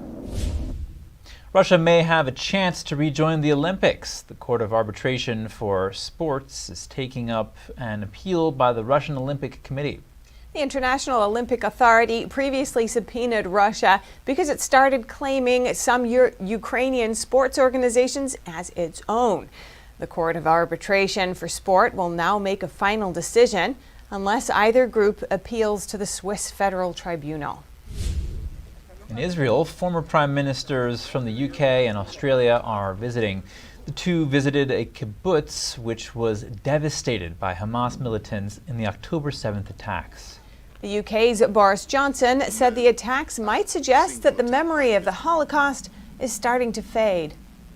If people could see the evidence that I've just seen and that Scott has just seen, what they would see is the absolutely incontrovertible evidence of families in the last extremity of suffering and fear, and they're completely innocent, trying to protect themselves against brutal killers. Those expressions of hate and against Jewish people, this is what it becomes, what we're seeing around us here today. That's why it can't be tolerated in its most smallest form, because it starts as a mustard seed and it grows into this horror. Johnson said the world needs to recognize that a massive crime has been committed by Hamas, and that Israel now has to find the perpetrators and to make sure that something like this doesn't happen again. Germany's Hamburg airport is open again after a hostage standoff involving a child. Police arrested a 35-year-old man and rescued a 4-year-old girl. She's the daughter of the suspect and is thought to be involved in a custody dispute. Police said the man, who was suspected of carrying a gun and possibly explosives, drove through the gates of the airport on Saturday night. The suspect eventually got out of his car with his daughter, police said, and was arrested without resistance. The girl appeared to be unharmed. The incident shut down one of Germany's busiest aviation hubs and raised concerns over security at the airport. Less than 4 months ago, climate activists breached barriers and got onto a runway, blocking planes from taking off. A painting in London targeted by protesters about a century after it was first slashed by a suffragette. Two protesters from the climate change protest group Just Stop Oil smashed the glass cover of the painting. The 17th century painting, The Rokeby Venus by Diego Velázquez, was damaged by the suffragette Mary Richardson in 1914 when a leader of the movement was arrested. Today, the two protesters at London's National Gallery shouted, "Just Stop Oil," and claimed millions would die due to new oil and gas licenses. In July, the government said more than 100 new oil and gas licenses in the North Sea would be granted. New approvals are expected to come out tomorrow. And now, some top news from Asia. Beijing and Canberra are mending ties after years of diplomatic strain.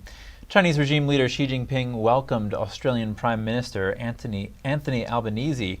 He's the first Australian leader to visit Beijing since 2016. Albanese said a strong relationship with China will be beneficial into the future. She also said it was essential to move forward with strategic ties. The meeting is their second face-to-face meeting in a year. In recent years, China has blocked Australian products, including wine, barley, and beef. That was over issues ranging from security concerns to the origin of COVID. U.S. officials talked up the potential for agricultural trade with China while attending a trade fair in Shanghai. That's despite ongoing political strains between the world's two largest economies. U.S. Ambassador to China, Nicholas Burns, cut a ribbon to open the event. This was the first time the U.S. has participated since it began in 2018. Burns reiterated that Washington was not seeking to decouple from China. We seek to move forward in two-way trade between the United States and China. Now, we are de-risking altering supply chains in critical materials and minerals in some cases, but that's because that's the smart thing to do post-pandemic. And of course, China has been de-risking as well. Visitors sampled food products sourced from the U.S. A senior trade and agricultural official said China is a top market for U.S. agricultural products. Oilseed and grains are the biggest U.S. export to China, accounting for over $25 billion last year.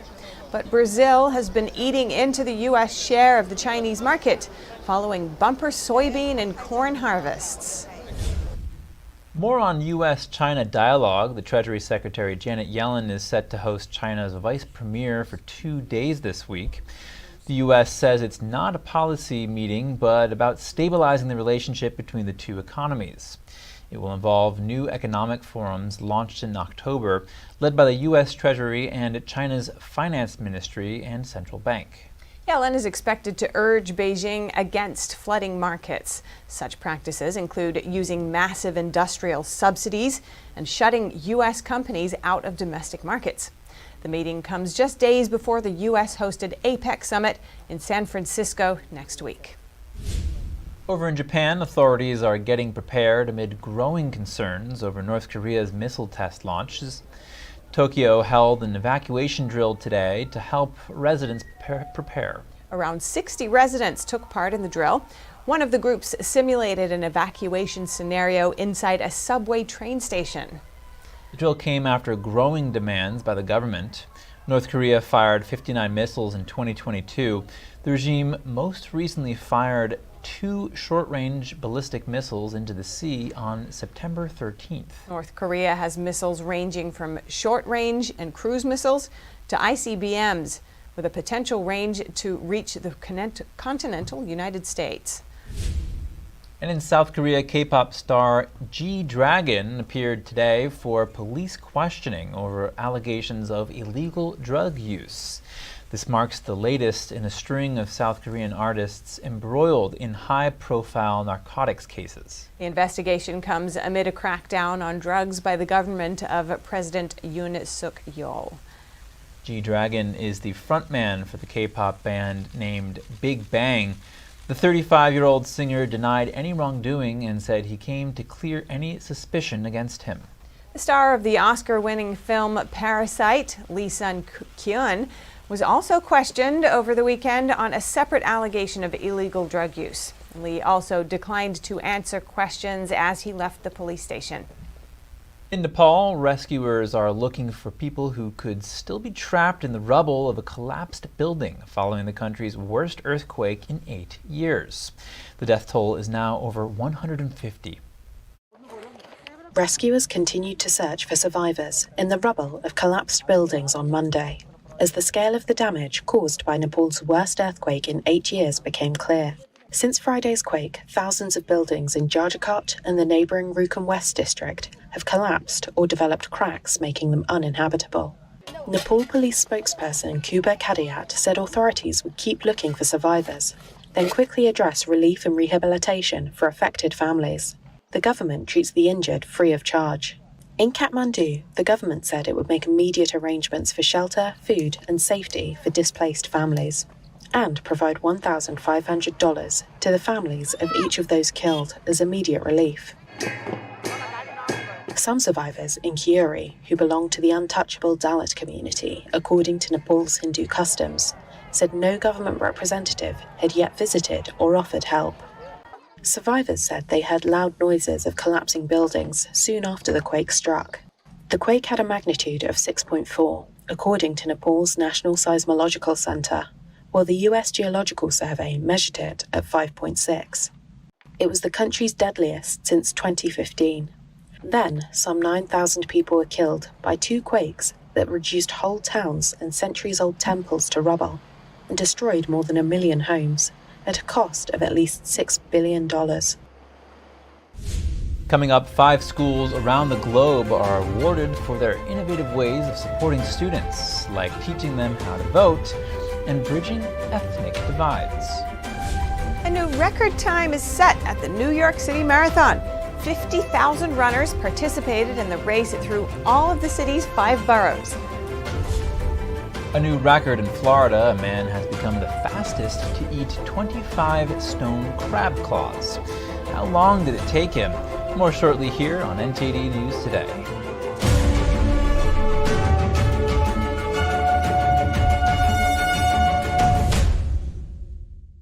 My Towels solved a problem that we've all had with towels. You go into the stores and they feel lotiony and soft, but then you get them home and they wind dry you. That's why I made My Towels. They actually work, they're soft, and they absorb. And now I'm excited to announce 2 brand new lines of My Towels. What makes them the best towels ever is they're now made with 100% long staple Shapir cotton. This is a combed ring spun cotton that makes My Towels even softer and more absorbent than ever. And now you get a 6-piece set for an amazing introductory sale price as low as $29.98. So go to mypillow.com or call the number on your screen. Use your promo code to get My Towels for only $29.98. Or you can get my designer premium line for just $20 more. Either way, you save 50% now on all My Towels. They actually work. What a concept. This offer won't last long, so please order now. MyPillow.com. If you're happy and you know it, clap your hands. If you're happy and you know it, ride your bike. If you're happy and you know it, then your face will surely show it. If you're happy and you know it, smile big and bright. Thousands of kids just like me are happy every day. And it's all because of generous people like you who support Shriners Hospitals for Children every month. All you have to do is call the number on your screen or go online to loveshriners.org right now with your monthly gift. Because of people like you, Shriners Hospitals for Children is able to make an everyday miracle happen for kids like me. If you're happy and you know it, dance around.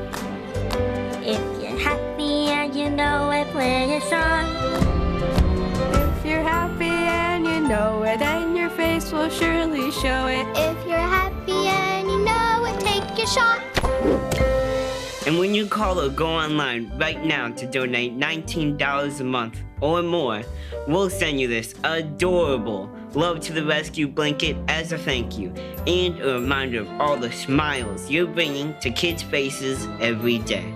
Will today be the day you send your love to the rescue? When you call the number on your screen right now and give as little as $19 a month, just 63 cents a day, you'll be making a life-changing difference for a child, just like Sarah. Your monthly gift today could change your life forever. Because of you. We are happy and we know it. Thank you.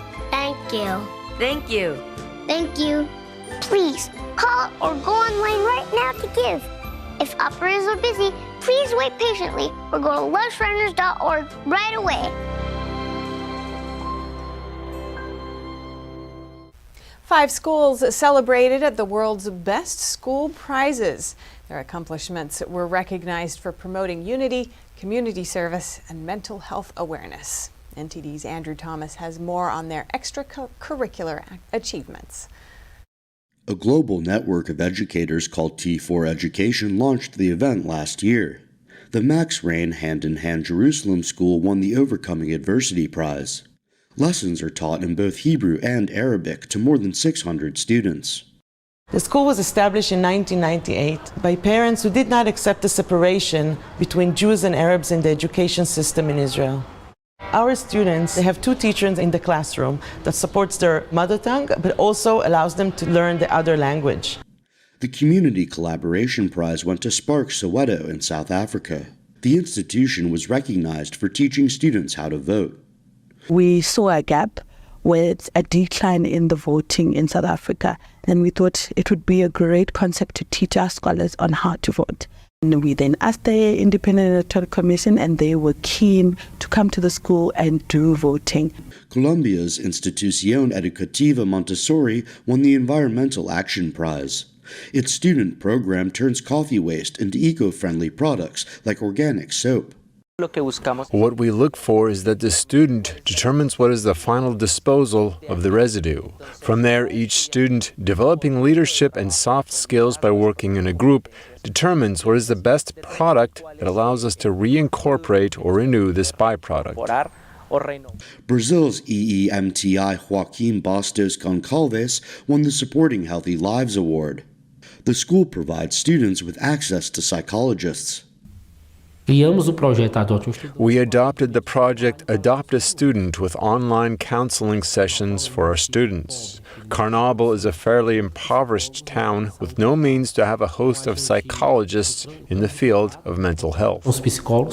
The Innovation Prize went to the Riverside School in India. Its student-centric approach focuses on cultivating empathy and social responsibility. ICANN is about believing in yourself. It's about student agency. And it is about shifting from teacher told me to I am doing it. The winners shared a $250,000 prize. Andrew Thomas, NTD News. Don't underestimate the simple cucumber when it comes to health. It offers a variety of nutritional benefits. Indeed. Here's NTD's Gina Marie with Strong Mind and Body.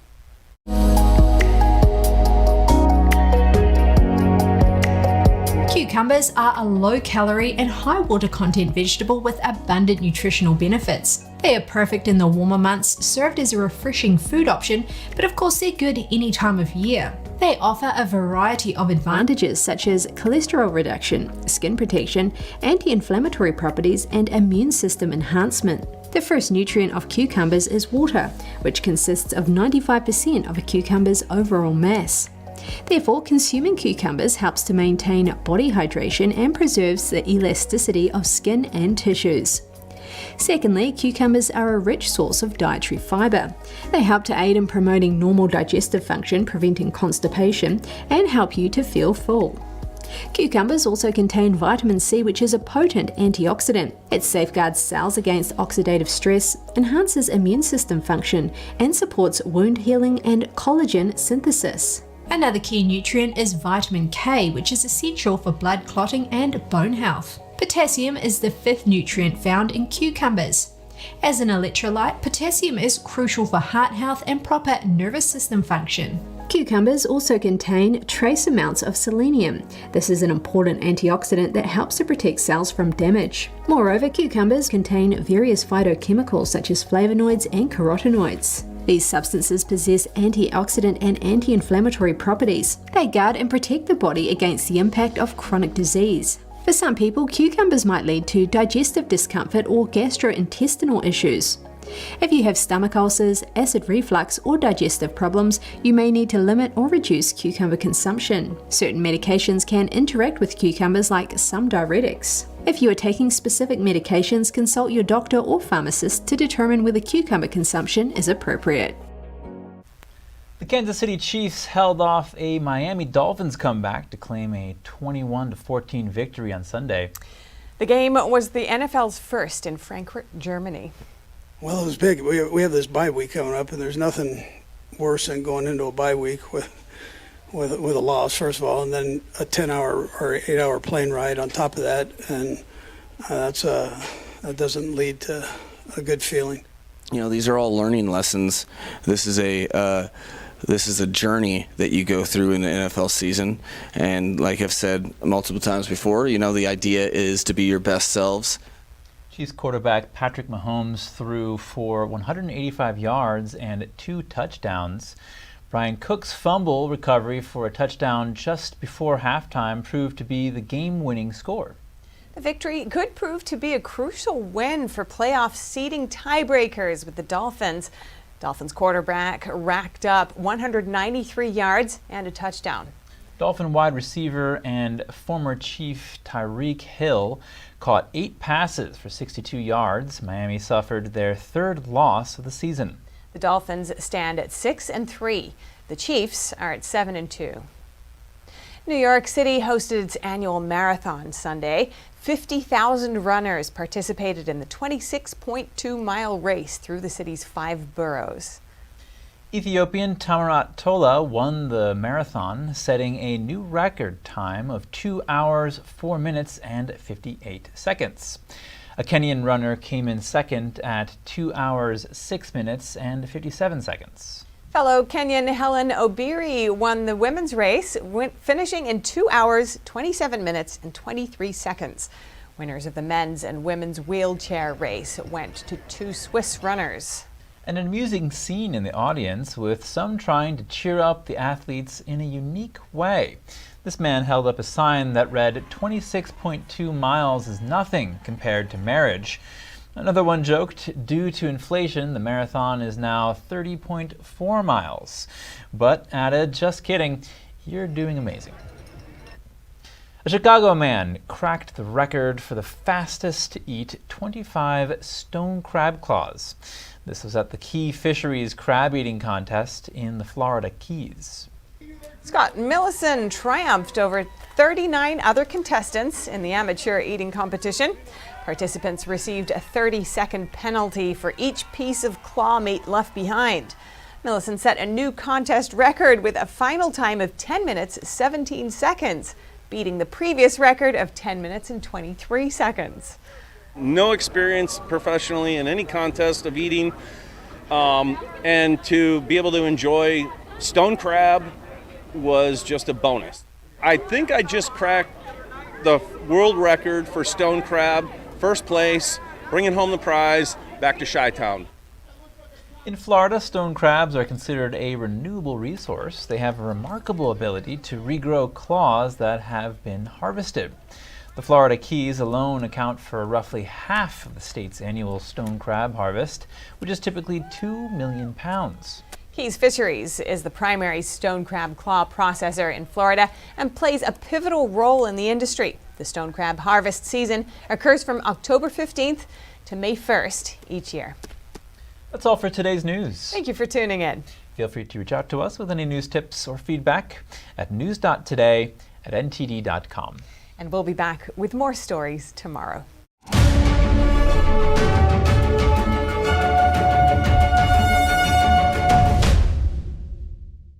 Thanks for watching us on YouTube. Did you know YouTube only keeps selected videos on its platform?